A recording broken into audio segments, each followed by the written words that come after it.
Cette course-là, c'est la première fois qu'il y a une course féminine sur le Paris-Roubaix, hein, c'est bien ça? Ouais, exactement, ouais. C'est la première fois que les filles avaient un parcours pro, en fait. Voilà et c'était vraiment exceptionnel et c'est ouais, c'est j'aime bien cette expression à noter d'un pavé blanc parce que je pense que les filles sont l'égale des hommes, surtout en sport, en cyclisme encore plus et non, non, c'était important que ça ait lieu et cette première, c'est vraiment une bonne nouvelle, faut qu'il y en ait d'autres. Il y a eu un gros succès d'audience d'ailleurs sur France Télévisions, 2 millions de téléspectateurs. Toi, pourquoi tu as souhaité participer à cette course amateur? Bah, d'abord parce que ça t'intéressait de faire le parcours, mais aussi parce que tu as envie qu'il y ait un meilleur équilibre entre le cyclisme féminin, le cyclisme masculin? Ouais, ouais, tout à fait. Je soutiens cette cause ou je soutiens cette initiative et c'est une course que j'adore. La course amateur, j'ai fait toutes les éditions. Là, c'était ma 10e cette année et j'étais très content de pouvoir apporter mon expérience et de soutenir les filles lors du parcours et un peu leur expliquer comment ça s'appréhende,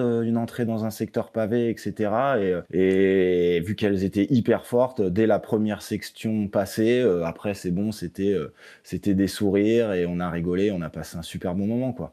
Parce que ouais, je le répète, les filles, c'est comme des mecs, une fois que le stress, la première inquiétude est dissipée, après c'est bon, c'est la course, quoi. C'était génial.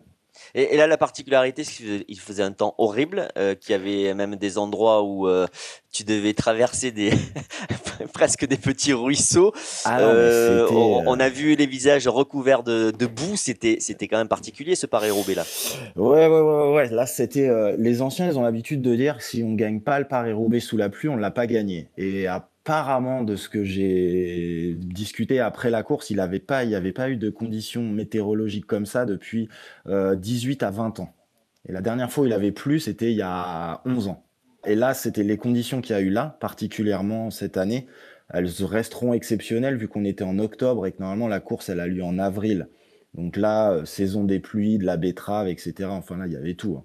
C'était incroyable. Cette édition restera dans les annales, c'est sûr. Est-ce que tu penses que on pourra voir très rapidement des courses féminines identiques aux courses masculines, voire par exemple ben, le Tour de France Un féminin, Tour de France. Un Tour d'Espagne féminin, un Tour d'Italie féminin? Ouais, ouais, bah, je pense que mécaniquement, de toute façon, il y a tellement de gens qui se mettent au vélo, hommes et femmes, que de toute façon, l'intérêt pour les courses pro vont augmenter. Les profils aussi des jeunes filles vont se mettre au vélo parce qu'elles auront vu plus de vélos. Donc mécaniquement, il y a énormément de...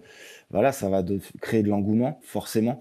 Le tour féminin est prévu, il me semble, pour l'année prochaine ou dans 1 an ou 2 ans, je saurais plus être formel, mais je sais que c'est en train d'arriver. Et pour avoir interviewé pas mal de cyclistes féminines, elles veulent faire ces grandes étapes mythiques. Il faut simplement qu'elles soient adaptées soit en kilomètres, soit en durée. Mais les parcours sont complètement à leur hauteur et complètement accessibles. Il y aura juste 2, 3 petites différences sur les distances et sur le nombre de jours. Planète Lisa sur France Bleu.